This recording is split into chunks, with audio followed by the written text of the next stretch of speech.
Long ago, in the sacred land of Seraphis, where the rivers glistened like liquid crystal and the mountains whispered secrets to the stars, there lived a humble potter named Amara.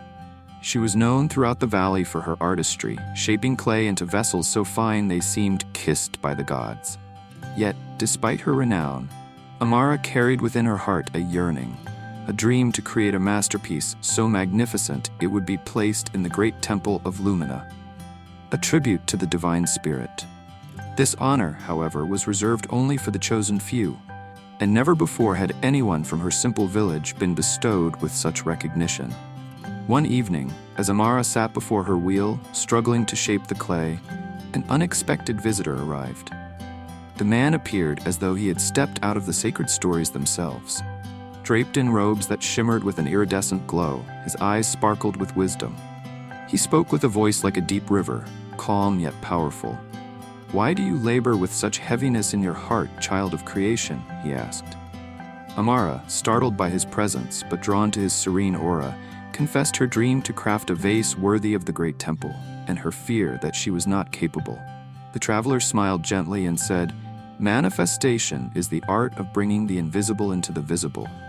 All creation begins first within. Shall I teach you the ways of the ancient craft?" Amara nodded eagerly, her heart stirred with hope.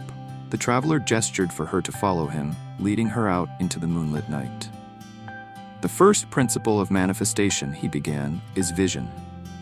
Take this water and look within. Imagine your creation with all your senses. See it as though it is already complete.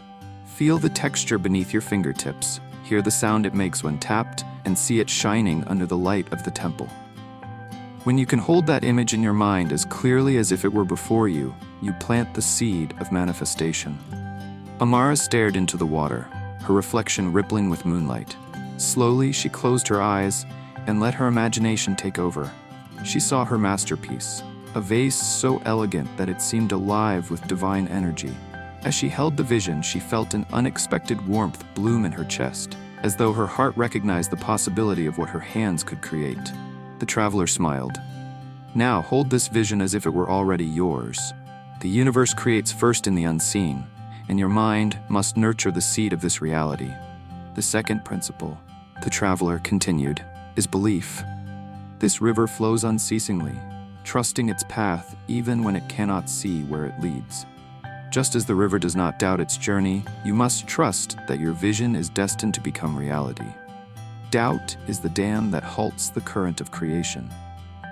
Amara thought of the doubts that had plagued her, that she wasn't talented enough, that no one from her village had ever been chosen for the temple, that her dream was too grand. Standing beside the river, she realized these thoughts had been like stones in her path. The traveler placed a pebble in her hand. "Speak your doubts into this stone, and then cast it into the river."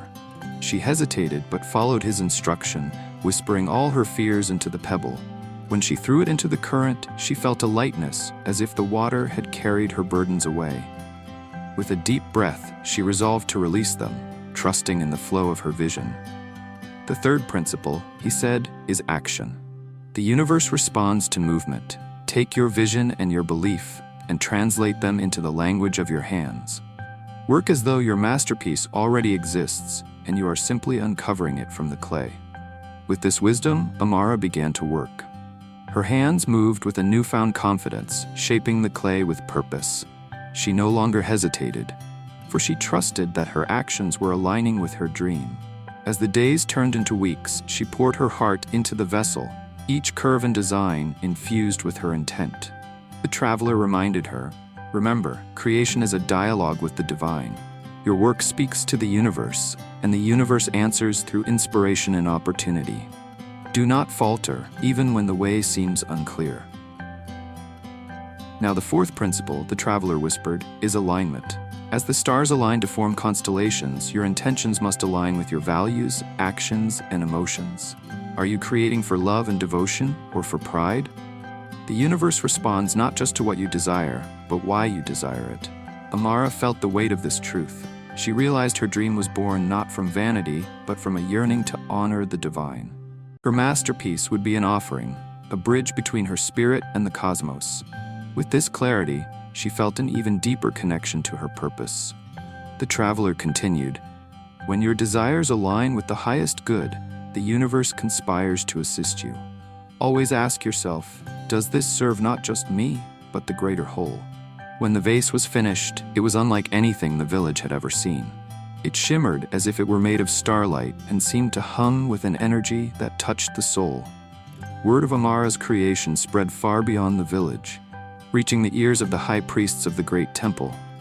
They traveled to see the vase, and upon beholding it, they declared it a divine work, worthy of the temple. Amara's dream had become her reality, but she knew it was not mere luck or talent that had brought her vision to life. It was the alignment of her heart, mind, and hands, guided by the ancient principles of manifestation. As the priests carried the vase to the temple, Amara felt a profound connection to the divine. She understood now that her creation was not hers alone, but a collaboration between her spirit and the sacred forces of the universe. Before the traveler departed, he left Amara with one final teaching. Manifestation is the divine dance between the seen and the unseen. Vision gives you direction, belief gives you strength, action creates the bridge, and alignment connects you to purpose. Gratitude is the final key. Honor the journey, give thanks for the challenges, and celebrate the blessings. Gratitude transforms your work into devotion and amplifies the energy of manifestation.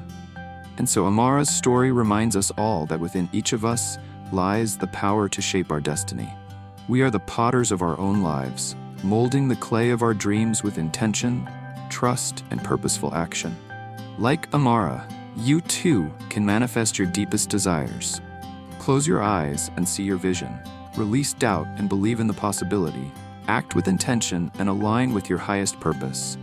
Then, always give thanks for every step of the journey. Your masterpiece is waiting to be born. Thank you for joining me on this journey today. If this story inspired you, please like, share, and subscribe to your spiritual journey. For more wisdom to guide your path.